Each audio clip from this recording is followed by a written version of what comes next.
WNBA Commissioner Kathy Engelbert comes out and denies what we all see. All of us see it. The players see it. The coaches see it. The fans see it. The damn parking lot attendants that's standing outside of the venues that's not even in the arenas can see it. That there's a major referee issue with the WNBA. Now, we know WNBA Commissioner Kathy Engelbert pretty much is not a fan favorite. She's been quiet in most parts. She's looked upon as being a fraud. And quite frankly, people was asking for her to step down, bro. Accordingly, effective immediately, I am banning. One announcement turned the entire league upside down. Effective immediately, I am removing Brittney Griner from the WNBA. Just like that, she was gone, straight from Adam Silver's mouth. No hints, no leaks. The whole basketball world froze. But this didn't erupt out of thin air. Not really. Months before, Griner was caught on video going after Caitlin Clark, throwing elbows, jawing at her, doing everything possible to rattle her. The tension was obvious. Everyone saw it. But Caitlin, she stood her ground. She kept scoring, kept breaking down defenders, took every hit, and stayed composed. Then Griner fouled out. Caitlin met her eyes and delivered it plainly. I'm not afraid of you. That's when the narrative shifted. Because maybe it's not just about Griner. Maybe someone higher up is pulling the levers. Kathy Engelbert. Her name surfaces again and again in the background, behind the confusion, behind the hush. And if you look closely, this doesn't feel like a simple ban. It feels like a shield for something bigger. Step by step, the picture sharpens. The sports community was stunned when Adam Silver, NBA commissioner turned emergency WNBA problem solver, stepped into a surprise press conference and dropped the news.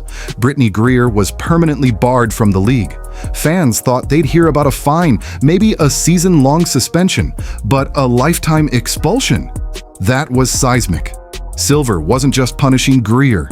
He was broadcasting a warning, loud and clear. Corruption is off limits. The real question wasn't only what she did, it was why now.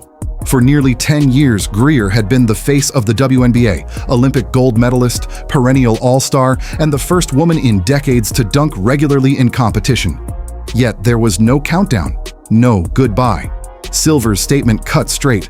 Basketball has no room for conduct that undermines the sport's integrity. And what was that conduct? The answers were hidden inside a sweeping internal probe triggered by growing concerns from players, coaches, and journalists. The inquiry reportedly uncovered years of rule-breaking, quiet manipulation, abuse of authority, and worst of all, influencing game outcomes. Even as Silver issued the ban, many believed the full story was untold. One name stayed out of the spotlight, the person who should have acted long before, Kathy Engelbert. Beneath Griner's polished image, sponsorship deals, public events, viral highlights, a darker pattern had taken root. Investigators found evidence of manipulation crossing ethical boundaries. Games didn't just sway naturally, they were directed. Accounts linked Griner to chats with referees, subtle pressure moves, and off-the-record meetings that raised suspicion. Insiders claimed that when playoff stakes were high, her team often seemed to benefit from perfect officiating timing. Chance?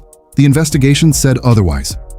One senior insider alleged that Griner's inner circle had access to confidential details about referee assignments and strategy notes.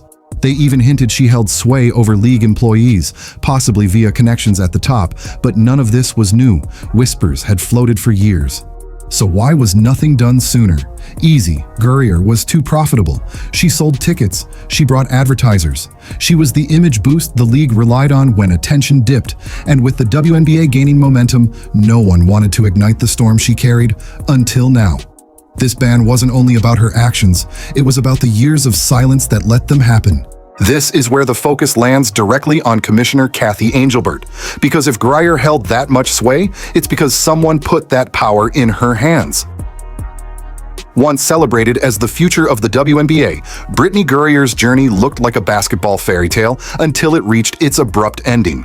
At her peak, she dominated, blocking shots with authority, dunking with ease, and leading Team USA to Olympic gold. She wasn't just great, she was unique in a league still fighting for attention. Sponsorships rolled in, she signed big deals with Nike, ran youth camps, and became a global ambassador for the game.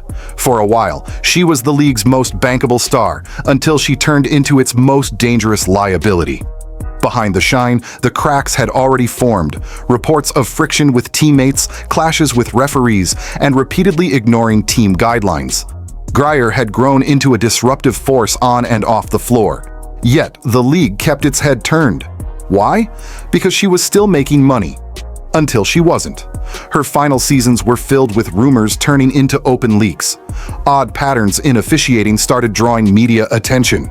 Then, the league launched an investigation. Once the evidence landed, voice recordings, message threads, and witness statements, there was no PR spin that could save her. The WNBA had to cut her off. But stars rarely collapse alone. They're held up by a structure around them. In Griner's case, that structure had a name: Kathy Angelbert. The investigation unfolded like a sports drama. Anonymous reports, leaked memos, whistleblowers stepping forward.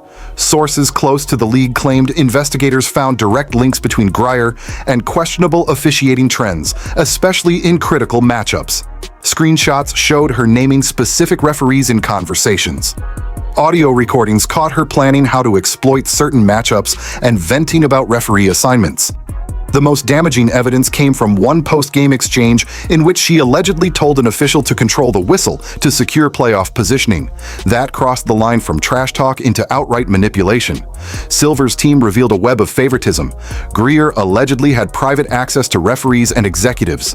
The reaction was swift. Officials were benched, front office members were dismissed quietly, and Griner's brand became untouchable overnight. But the investigation also left another question hanging. How long had this been happening? And who already knew? Turns out, several people. And one of them was sitting in the WNBA's highest office. Angelbert hadn't just been informed, she'd been warned multiple times. She stayed quiet. The moment Silver brought up those audio files, the story shifted. Before then, the allegations could be brushed off, just coincidences, gossip, or jealousy. But real, recorded conversations? That wasn't rumor. That was hard proof. Insiders say league officials had two crucial recordings, one from a locker room discussion and another from a hallway conversation after a game. In them, Griner could be heard urging referees to sway momentum, questioning their calls, and even naming players she wanted targeted. Even seasoned staff found it disturbing. Silver reviewed the clips personally. His reaction was instant. The proof was undeniable. Griner hadn't just bent the rules, she was actively reshaping game outcomes. After that, there were no negotiations, no appeals, no media campaigns, just a final decision. And yet, these recordings highlight a bigger issue. How did she get that kind of access to referees in the first place? This wasn't a single slip-up, it was a consistent pattern. Patterns like that don't exist without someone higher up shielding them. All signs now led to one place: Kathy Angelbert's office. As commissioner, Angelbert's top responsibility was protecting the game's integrity. Not the star players, not the sponsorships, but the sport itself. Somewhere along the line, she stopped doing that. League sources now claim Angelbert had been aware of complaints about Griner for over 2 years.